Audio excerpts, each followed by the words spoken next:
Tanyakan dari lamanya jam ibadah dan banyaknya umat, terus persembahan sama perjamuan berkali-kali, itu duitnya Kemana? sebesar apa gitu. Iya, bukan sebentar. Tapi lebih ke apa diperuntukannya untuk apa gitu, fungsi-fungsinya. Oh, Lari duitnya itu kemana? iya juga ya. Di jam 8 pagi sampai jam 10 malam. Ibadah terus. Nah, tapi itu kan kita kan ngomongin gereja sebelah ya. Nah, tapi mari kita introspeksi ke gereja sendiri. Oke, boleh.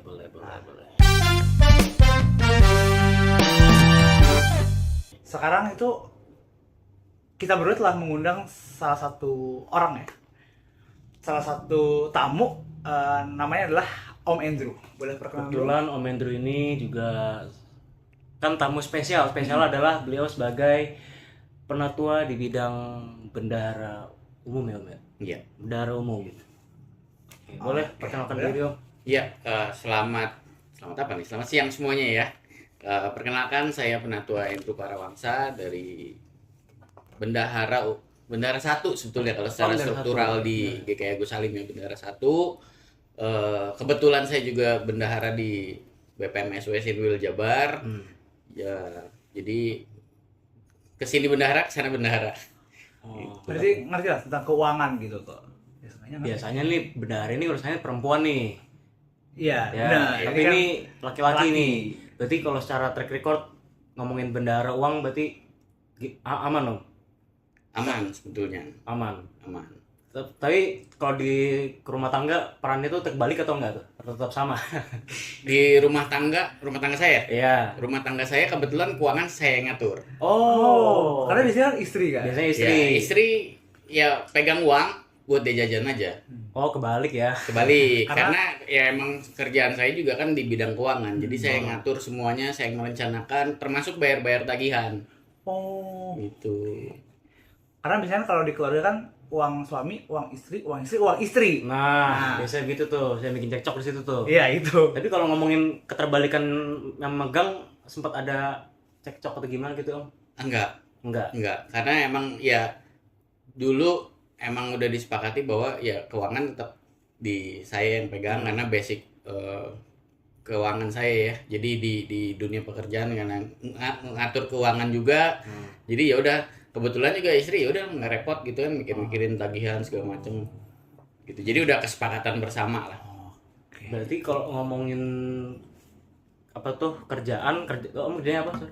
Saya kerja di bank sebagai pengelola keuangan juga. Gitu. Jadi di gereja ngelola keuangan gereja, di kerjaan ngelola keuangan orang. Di rumah ngelola keuangan rumah tangga. Berarti 3 pegangan itu. Iya, semuanya mengelola keuangan. Oh. Ya udah tiap Berarti hari basicnya udah bagus berarti. duit gitu. Iya. Udah aman lah gereja. Cuman kalau misalkan apa tuh? Om kan tadi 3 nih, keuangan sendiri, keuangan orang, keuangan gereja. Itu kecampur nggak? Itu kan kalau dari kerjaan memang keuangan. Iya. Sebelum ke kerjaan kayak waktu itu sempat ibadah wilayah 2. Om kalau ngomong latar belakangnya bukan dari keuangan kan gitu. Asuransi ya? Betul. Sales gitu. Asuransi itu part of pengelolaan keuangan sebetulnya. Tapi basic saya dulu kuliahnya memang IT. Oh, ya komputer Gitu. ya, komputer. Komputer, jaringan lah. Zaman itu jaringan WiFi itu belum sebanyak sekarang. Nah, berjalannya waktu nyari kerjaan, kayaknya IT ini ya sekarang sih oke gitu. Tapi waktu mencari pekerjaan, tiba-tiba ada masuk gitu ya job kampus gitu ya. Jadi job hiring dari kampus, ternyata di bank. Ya udah namanya baru lulus, ya udah cobain aja deh. Ya keterusan gitu karena di training 3 bulan terus disuruh terjun di cabang gitu ya. Oh, jadi tahu perbankan itu seperti apa. Jadi keterusan sampai sekarang. Dari situlah jadi nyaman lah sama Iya, dunia keuangan lah gitu ya. Berarti Om abis freshman langsung ke bank gitu? langsung ke bank. Oh, keren juga. Jadi lulus kuliah belum sempat kerja IT, ilmu nggak kepake tuh langsung kerjanya di bank sampai sekarang. Tapi di banget tetap kepake nggak Om dikit-dikit lah ilmu IT kuliahnya gitu? Enggak. Iya, karena kita tetap pakai komputer ya Pasti kepake lah. ya kepake sedikit-sedikit tapi nggak yang sampai apa jelimet gitu ya. Ya simpel-simpel bisa fix sendiri gitu. Benerin sendiri laptop ada masalah apa segala macem gitu. Tapi kalau ngomongin sekarang Om jadi penatua bendara satu di GKI Gus Salim tentunya, itu kira-kira tantangan pertamanya apa Om ketika ditunjuk nih sebagai penatua, terutama bidangnya bendara? Pastinya lebih ketat gitu nggak sih? Karena kan ada tekan rohani yo pasti. Ini dalam hal apa dulu nih? Kalau tantangan sih sebetulnya ya banyak orang di gereja itu quote unquote nggak mau tuh pegang uang gereja gitu, karena ya memang tekanannya tadi cukup besar gitu ya. Apa ya godaannya juga besar gitu ya, apalagi pegangnya cash gitu, karena di gereja kita ini cash basisnya masih cukup tinggi, walaupun kita punya QRIS, punya rekening yang bisa ditransfer, tetap aja cashnya itu lebih banyak, karena sebagian besar jemaat menganggap persembahan tuh kita bawa duit cash itu ke kantong persembahan untuk didoakan gitu kan. Jadi ya pegang cash itu ya kita harus nyetorin gitu kan di hari kerja selanjutnya gitu. Dan kita harus ngitung gitu, balance atau enggak gitu, dari apa yang dicatat oleh penatua-penatua yang bertugas di hari Minggu sama enggak nih dengan duit cash yang terkumpul. Kadang tuh kan hari Minggu berbagai komisi nyetor atau minta anggaran gitu ya. Nah itu kan udah duitnya ya dari persembahan itu kan, itu kadang-kadang bisa selisih nggak, ada kemungkinan bisa selisih, tapi kita gimana caranya nyari supaya pas. Itu tantangan terberat sih sebetulnya megang keuangan gereja. Nyari Om. Ya nyari dong. Kan kadang orang datang gitu kan tanda tangan, ya untungnya kita cukup rapi, ada tanda tangan bahwa oh ya ada permintaan duit, ada pemasukan dari persembahan, kita catat semuanya. Kadang kita udah compile semuanya, oh kok kurang segini ya, kita cari lagi satu-satu dari catatan itu. Nah itu yang dicari, harus tutup hari itu harus balance gitu, apa yang dicatat dengan apa yang ada di tangan itu harus sesuai gitu angkanya. Berarti kalau misalnya Om udah cari kurang, itu kita maksimalinya gimana tuh? Biasanya gini, itu akan ketahuan dari pencatatan gitu. Biasanya kalau selisih itu kelalaian waktu mencatat gitu. Kita catat setiap lembar nominal yang ada gitu. Jadi misalnya ada persembahan 2.000-an, 5.000-an, 10.000-an gitu, kita catat ini ada berapa lembar, misalnya ada 200 lembar gitu, kita hitung. Nah itu nanti kita kalikan 200 kali 10.000 misalnya, gitu 2 juta gitu kan. Oh ternyata yang nyatet salah, nah itu ada kemungkinan gitu. Pengalian basicnya itu salah gitu, ada itu karena udah kalau orang nggak biasa, karena yang nyatet bukan bendahara langsung tapi petugas yang lain.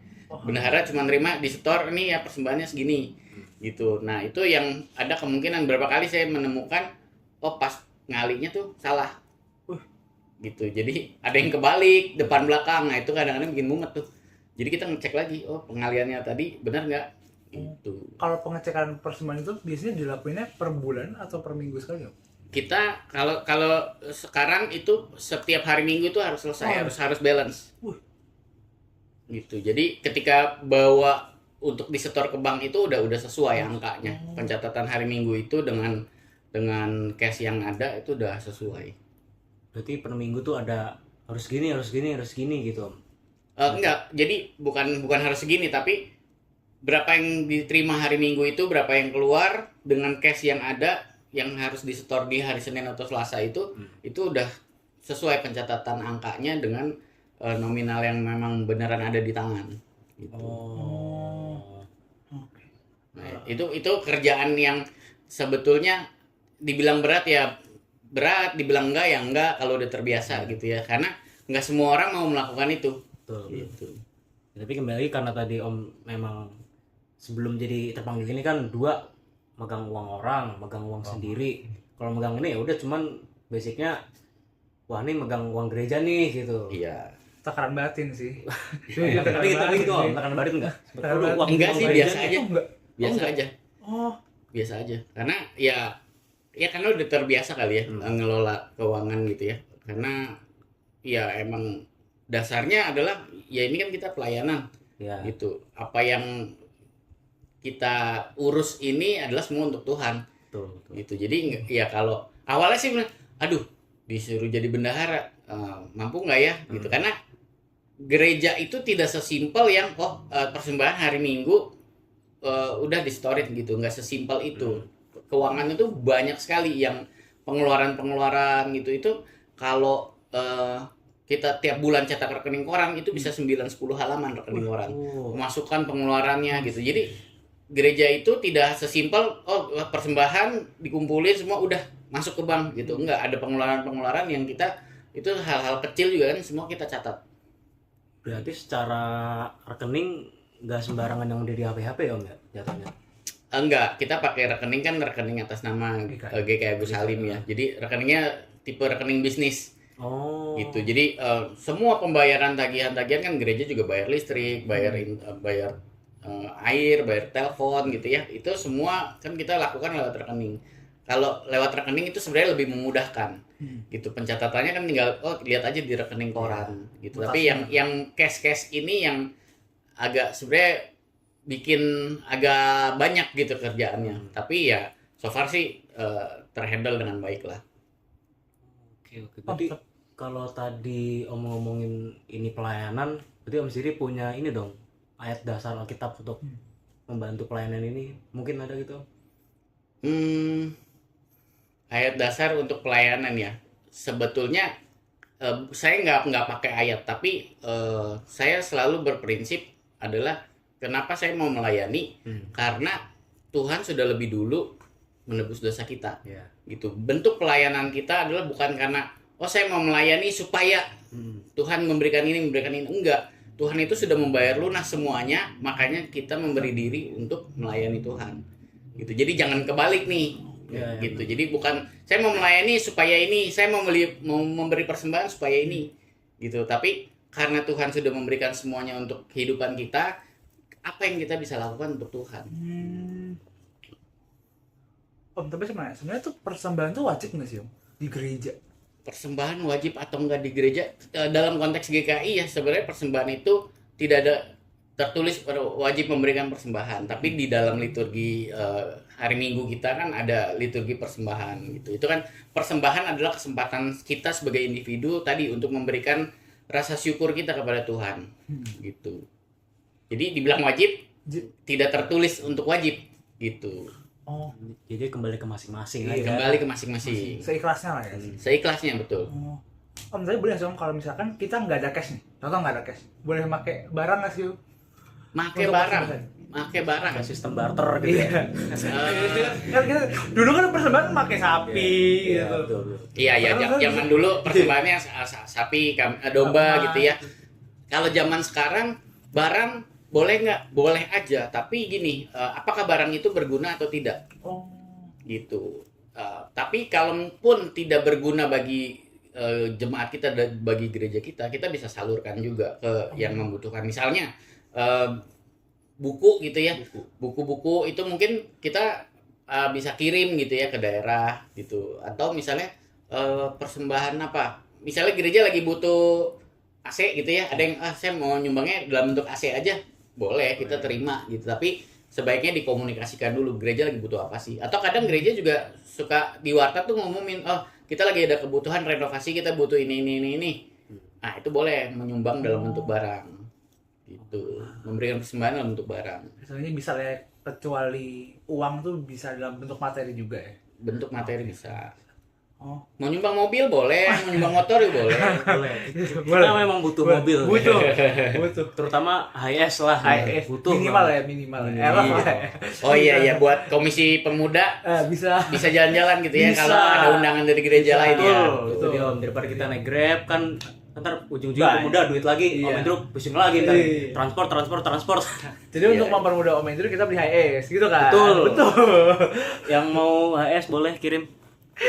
Satu lah ya, butuh. Jadi udah nyawa sebelah mulu. Oke. Nah ini apa tuh persembahan itu harus sukarela atau terpaksa sih Om sebenarnya?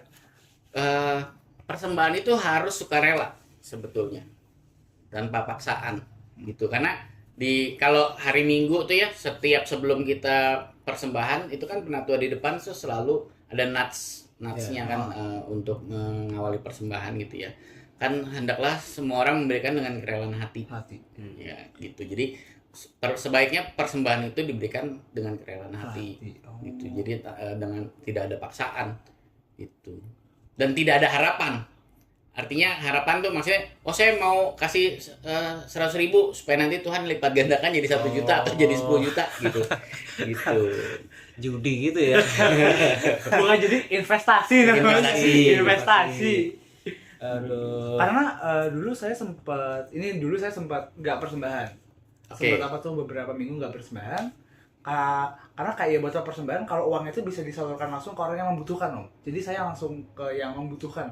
Contoh saya ada uang, contoh ya, 50.000. Nah, dibanding saya kasih ke gereja, dibanding saya kasih ke dalam bentuk pengemis. Iya. Gitu, Om. Nah, apakah kayak gitu bener, Om? Jadi begini, itu hal yang benar juga, memberikan kelebihan kita lah ke orang yang membutuhkan, kita lihat secara langsung, misalnya pengemis atau kita ada tahu kenal 1 orang 2 orang yang memang harus kita bantu gitu ya, karena kondisi ekonominya kurang menguntungkan, kita mau kasih nggak apa-apa, tapi itu tidak menggantikan persembahan yang diberikan kepada gereja sebetulnya. Tapi sama ini dari hati kan, oh saya mau bantu orang ini gitu. Tapi kewajiban kita sebagai anggota jemaat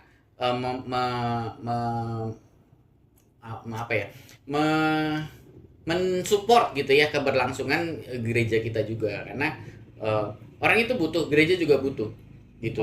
Kita tidak munafik lah ya, gereja juga butuh uang gitu dalam menjalankan operasionalnya gitu.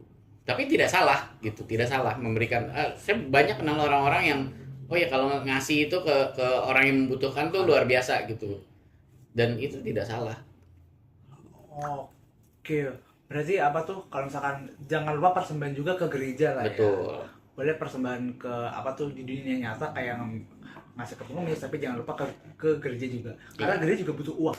Betul. Gereja juga butuh uang. Gereja adalah rumah kita sebetulnya. Rumah kita. Gitu kan.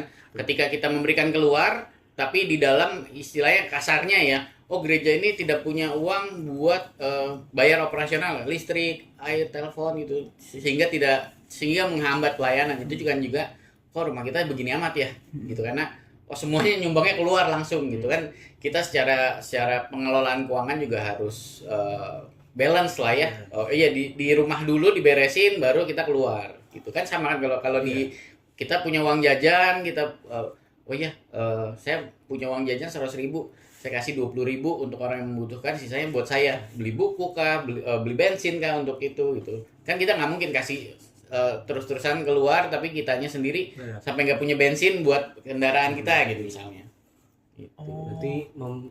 Berarti memberi, mengasihi, tapi harus melihat kebutuhan kita sendiri lah, biar nggak kitanya sampai kayak jor-joran di persembahan tapi di kita sendiri malah nggak ada. Iya. Benar.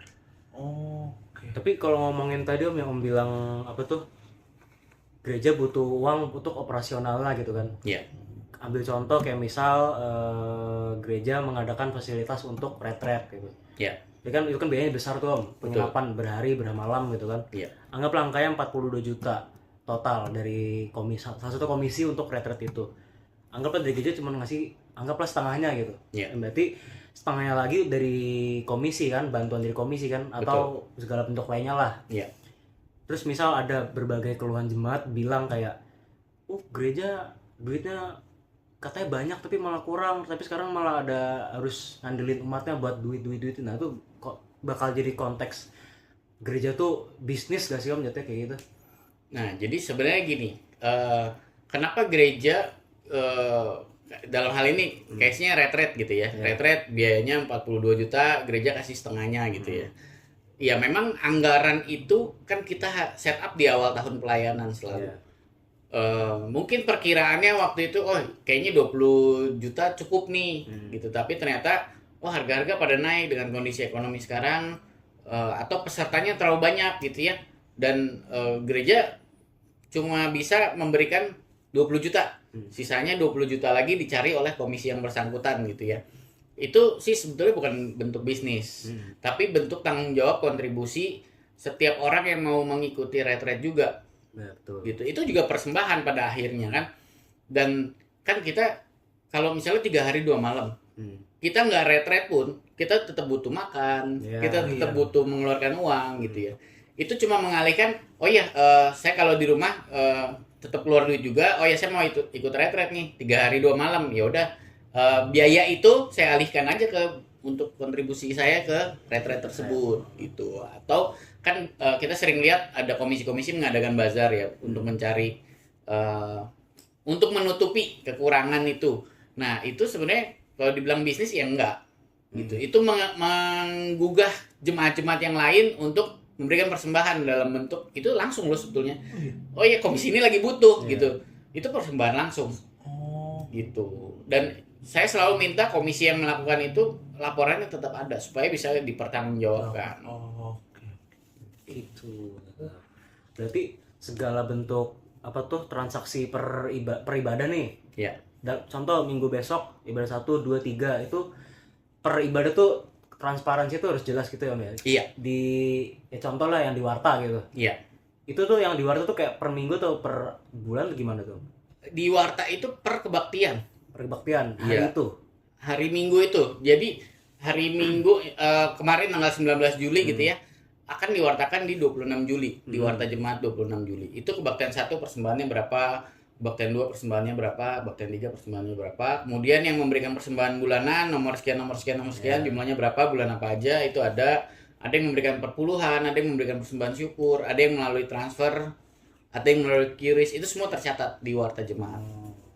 Berarti kalau menjawab pertanyaan lu di awal tadi ya itu jawabannya. Yang penting itu transparansi Iya, gitu lah. transparansi. Soalnya kayak ketahuan lah. Karena kan kita sebagai jemaat kan juga mau tahu dong kayak apa tuh pengeluaran kita tuh kemana aja habis dari gereja. Iya. Om, tapi saya sempat ke-trigger yang tadi yang kayak apa tuh investasi lah, kayak tabur tuai. Tabur tuai, Nah, oke. Nah, karena saya juga kadang sempat ada mental juga kalau misalkan apa tuh saya ngasih segini, ini ada kemungkinan bakal ada yang terjadi nih baik yang ke saya. Kayak apa tuh persembahan lebih bakal ada yang hal baik terjadi ke saya. Contohnya kayak begitu. Nah, menurut Om kayak menghadapi fenomena tersebut gimana Om? Apa kayak Om sempat kayak gitu juga? Kayak tabur tuai lah. Sebetulnya jadinya gini, kalau tabur tuai itu ketika kita menabur, kita memang mengharapkan kita bisa panen gitu ya. Nah, dalam hal ini kalau misalnya kita ngasih persembahan tadi balik lagi kasih 100.000 pengen dapat 1 juta gitu ya. Tapi kalau kita lihat dalam kehidupan kita gitu ya. Oh ya udah saya punya 100.000, ya udah saya kasih terus 1 minggu nggak ngapa-ngapain. Bisa dapat nggak 1 jutanya? Enggak sih. Enggak kan? Habis. Iya, habis gitu kan. Nah, Minus. tetap gitu. Ketika kita memberikan, kita mengharap, kita juga harus melakukan sesuatu. Jadi ya tidak berarti bahwa oh kalau saya kasih 100.000 pasti jadi 1 juta atau pasti jadi 10 juta. Enggak seperti itu konsepnya. Tapi ketika kita udah memberikan, kita juga berusaha. Ya, entah bekerja, entah berusaha gitu ya, entah melakukan sesuatu yang bisa menghasilkan gitu. Nah, mungkin Tuhan akan membukakan jalan kalau memang itu jalan kita. Tapi mungkin juga tidak gitu. Kadang kan kita juga nggak ngerti ya jalan Tuhan itu seperti apa.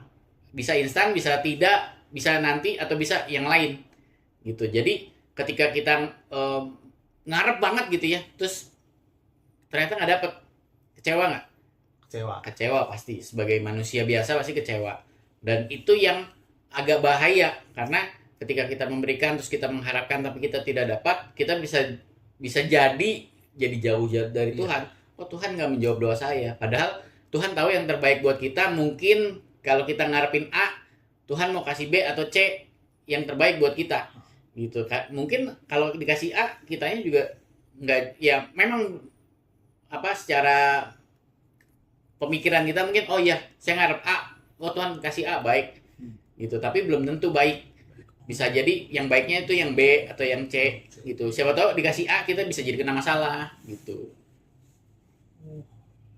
Tapi tadi ngomongin kan ada di warta kita kan apa tuh pengeluarannya gereja. Pengeluaran tidak di warta. Oh, pengeluaran pemasukan aja. Kalau pengeluaran itu nanti di raker. Oh, di raker. Raker setiap tahun itu nanti komisi ini pengeluarannya sekian dari rancangan anggarannya sekian, terserah berapa persen untuk pelayanan kita. Nah, itu semua di situ. Tapi detailnya kalau ada orang mau tahu bisa. Oh, bisa. Gitu. Itu tercatat. Dan kita tuh ada namanya BPHM, Badan Pemeriksa Harta Milik. Jadi ada 2 orang jemaat yang independen yang akan memeriksa. Pencatatan kita sudah betul belum, ada duit yang terselip kah, atau ada yang tidak sesuai, ada aset yang kita miss kah, atau ada aset yang belum tercatat, itu ada yang ya istilahnya audit lah, Audit. Oh. ada auditnya. Karena ngomongin warta nih Om ya. Iya. Saya ini sempat ke salah satu gereja lah. Iya. Nah, gereja tersebut tuh wartanya tuh ditulis persembahannya berapa. Nah, saya sih nggak masalah ya kalau dapat persembahannya berapa, tapi yang saya permasalahkan itu nama orang yang persembahannya itu ditulis. Jadi contoh namanya siapa nih? Nah, itu ditulis persembahannya berapa. Karena menurut saya hal itu jangan diterapin. Karena bakal jadi kayak leaderboard gitu loh. Jadi kayak orang tuh persembahan karena mau masuk warta, bukan karena ingin persembahan ke Tuhan. Iya. Iya, memang ada beberapa gereja yang seperti itu gitu ya. Tapi kalau kita di GKI, kita kalau persembahan bulanan kan pakai nomor anggota. Siapa sih yang ngapal nomor anggota? Tetangganya gitu atau orang wilayahnya kan hampir nggak ada lah. Nah, tapi ada juga beberapa simpatisan yang memberikan persembahan, dia tulis gitu. Ini dari siapa gitu. Ya kalau di kita akan tetap tulis namanya orang itu gitu, kecuali mohon ditulis NN gitu ya, no name gitu, baru kita tulis no name, angkanya tetap gitu kan. Cara orang beda-beda ya, mungkin ada yang ngasih persembahan tuh angkanya keriting di belakang, misalnya 1.020.000 atau 1.025.000 gitu, atau 1.070.000 atau 77 gitu. Nah itu dia buat nandain, oh iya persembahan saya tuh tercatat. Ada juga yang seperti itu gitu. Tapi kalau memang ditulis nama gitu, perpuluhan dari si A gitu ya, kita akan tulis gitu di warta kita tetap. Tapi kebanyakan orang GKI tidak segitunya untuk mencantumkan nama gitu. Biasanya saya juga kadang kalau ada yang lumayan gede persembahannya, saya tanya, saya japri orangnya, ini mau ditulis NN atau mau ditulis apa gitu. Biasanya orang GKI akan, oh ya NN aja gitu. Kembali ke perspektif aja sih kayak. Iya. Karena ini kan ngomongin uang nih besar-besaran itu kan. Soal terus nama lagi. Ya mungkin daripada berpikir ini tinggi-tinggian jumlah nominal, ini mending no name lah gitu lah. Iya. Prinsip BKI lah. Berarti menjawab yang membuktikan dalam soal persembahan gereja itu sebagai tubuh Kristus atau institusi kan gitu. Tubuh Kristus. Tapi saya penasaran sih, gereja itu bayar pajak maksudnya? Gereja bayar pajak atau tidak, kita tidak membayar pajak karena itu sifatnya sumbangan. Gitu ya. Yang membayar pajak adalah karyawan-karyawan. Iya. Sebetulnya. Gitu kan, ada, jadi kita lapor potong pajak atas gaji-gaji yang kita bayarkan. Gitu, termasuk pendeta juga bayar pajak. Gitu. Tapi gereja sendiri karena kita non profit gitu, kita tidak berkewajiban membayar pajak. Even PBB aja kalau kita mau mengurus nih ya aset-aset yang atas nama GKI itu dibebaskan dari pajak. Gitu. Asal namanya sudah nama GKI Jawa Barat. Gitu. Itu dibebaskan dari pajak PBB. Gitu. Jadi pemerintah memang ada programnya. Oh, berarti singkatnya kayak gereja tuh nggak bayar pajak ke pemerintah ya? Tapi bayar pajaknya ke karyawan. Karyawan kan wajib membayar pajak atas penghasilannya dia. Kalau dia sudah menyentuh PTKP pendapatannya. Nah, itulah bentuk kewajiban pajak yang dibayarkan. Tapi bukan langsung dari gereja, tapi biasanya gereja membayarkan pajak itu atas karyawan gitu. Bisa cuci uang ya? Enggak, masih. Tidak begitu bahasanya, Bro. Tidak begitu. Om, tapi kayak persembahan sama perpuluhan itu sama atau beda sih? Persembahan sama perpuluhan sama atau beda? Jadi gini, kalau perpuluhan itu ini kita bicara di GKI dulu ya. GKI itu tidak mewajibkan perpuluhan gitu ya. Kita pakainya persembahan bulanan. Nah, tapi ada orang-orang yang memang mau memberikan perpuluhan, artinya 10% dari apa yang dihasilkan di bulan itu gitu ya.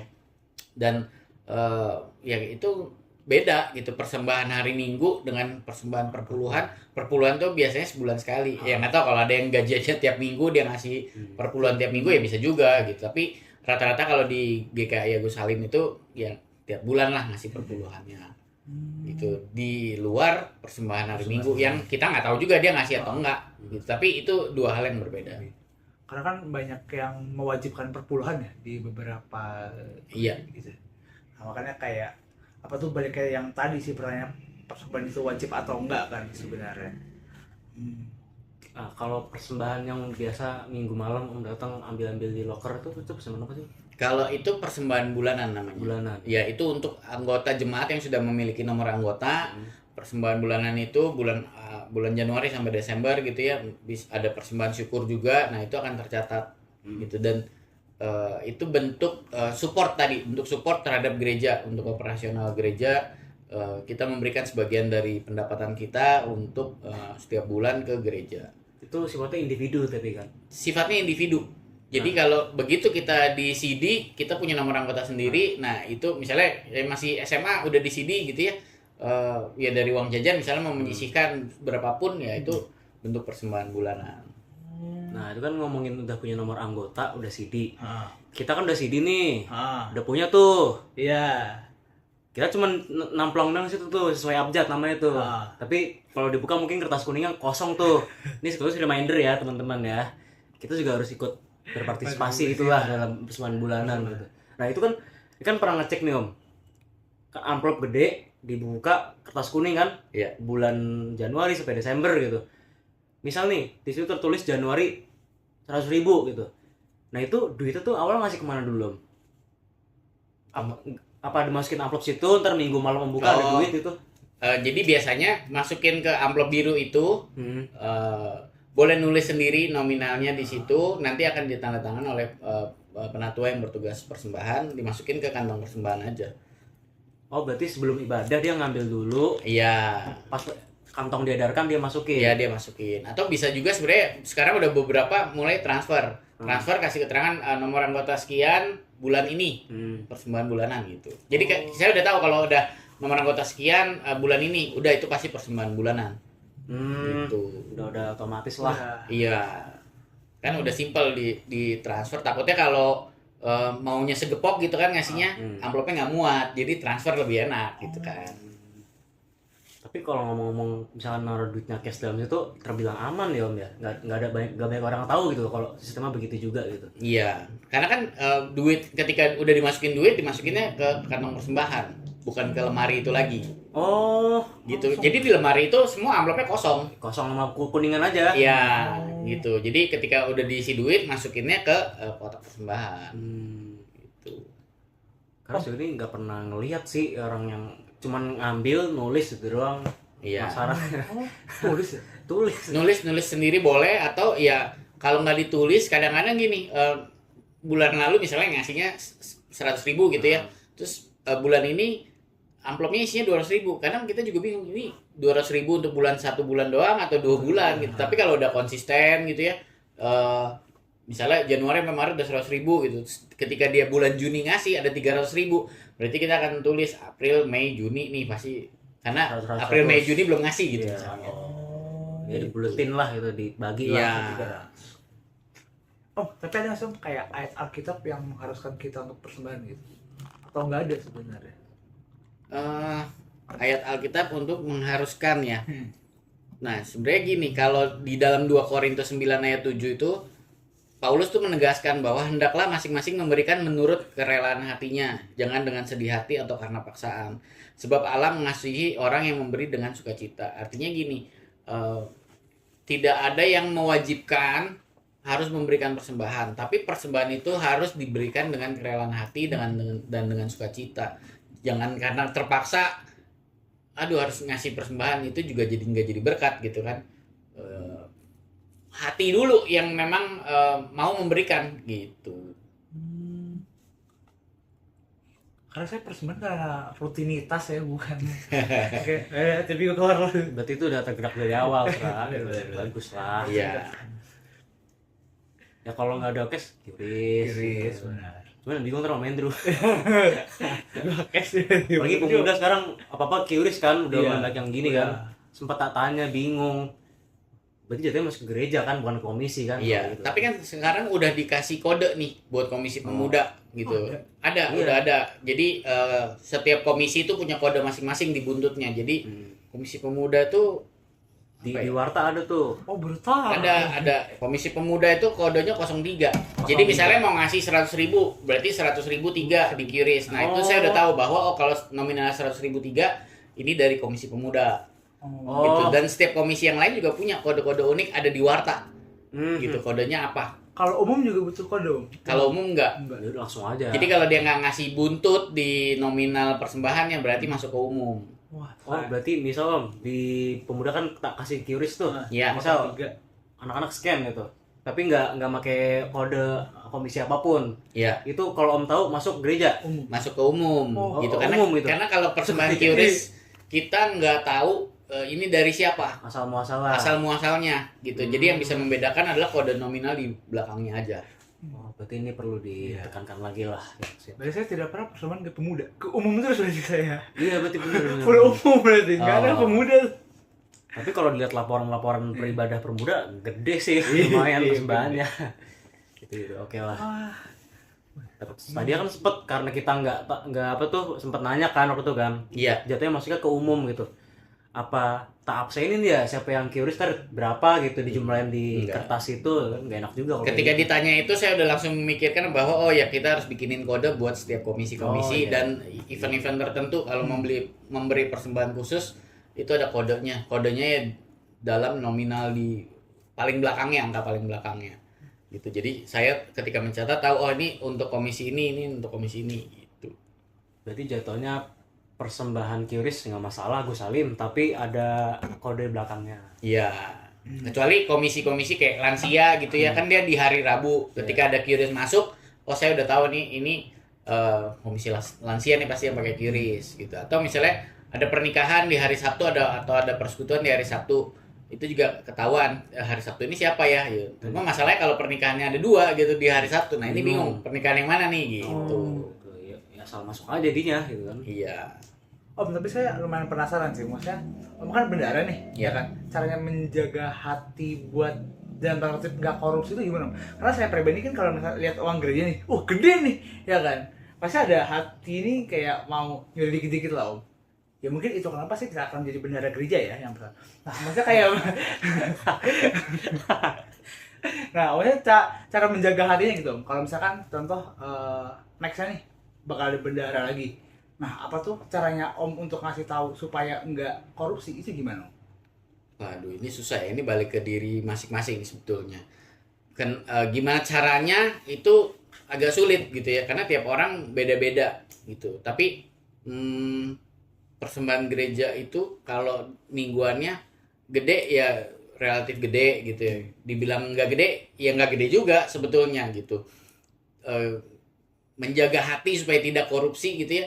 Saya selalu berpikir orang saya aja ngasih kok ke gereja gitu kan. Ngapain lagi ngambil dari uang itu gitu, lucu gitu. Gitu karena Tuhan ya puji Tuhan udah mencukupkan gitu segala kebutuhan ya nggak ada lagi sih kepikiran buat kayak gitu. Tapi itu kan bisa kalau ngomongin jahat nih Om.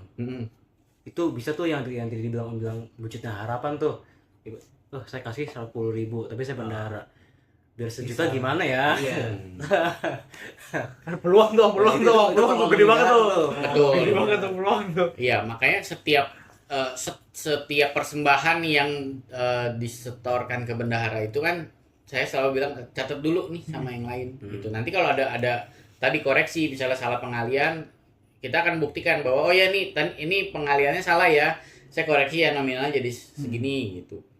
Jadi bisa nggak ya sebenarnya tetap celah itu pasti ada, tapi kita sudah meminimalisir lah untuk hal-hal seperti itu. Jadi dicatat dulu karena kalau hari Minggu itu kan ngitung persembahannya itu rame-rame. Ya di komisi kan juga 2-3 orang yang ngitung persembahan gitu kan sama-sama di setelah udah tercatat ditanda tangan mengetahui majelis yang bertugas baru disetorin ke bendahara gitu. Nah bendahara kan juga dia tidak merubah tuh catatan yang dari komisi-komisi gitu. Jadi persembahannya 1 juta dari komisi pemuda misalnya, oh ya udah itu nominalnya harus 1 juta yang dicatat. Nah ketika udah masuk nih di kita kan pakai Excel ya pembukuannya.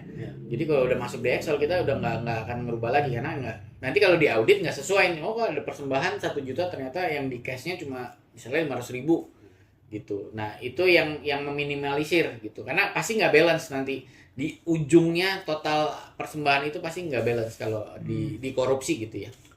Wah, Nanti ketahuan juga ya kira-kira. Iya, jadi kita udah pakai formula begitu. Tabel-tabelnya persembahan hari Minggu nih apa aja, yang hari biasa apa aja gitu ya. Nah, itu udah ada formulanya. Begitu kita input angkanya nanti ke total langsung. Oh, Berarti kalau soal input kurang ketahuan tuh sendiri. Ketahuan. Ketahuan sendiri. Oh ya udah. Iya, kadang-kadang kan kita juga suka typo tuh, kurang nolnya atau angkanya salah gitu kan. Nah, itu di total sama nominal cash yang kita hitung pasti beda. Nanti ya itu balik kita harus cari di pencatatan itu. Oh. Iya. Berarti nggak bakal gitu secara sistem lah gitu ya Om ya. Iya, secara sistem yang sederhana. Bagus. Ini mungkin terakhir Om. Kalau ngomongin pengalaman nih jadi bendahara. Ini jatuhnya udah berapa lama di bendahara di periode ini? Kalau di GKI Agus Salim ini mau 3 tahun ya. Mau 3 tahun. Mau 3 tahun. Berarti ini baru periode pertama ya? Periode pertama.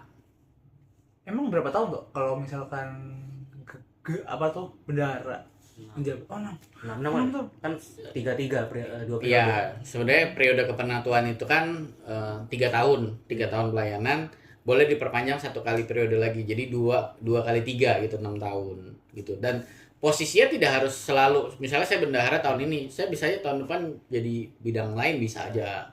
Itu muter, nanti tergantung kebutuhan, dilihat komposisi penatua yang ada tuh seperti apa. Oh ini si A lebih cocok di sini, si B lebih cocok di sini gitu. Cuman kalau ngomongin bidang bendahara Mendru kemungkinan lama kan menjabat di BPMS juga kan.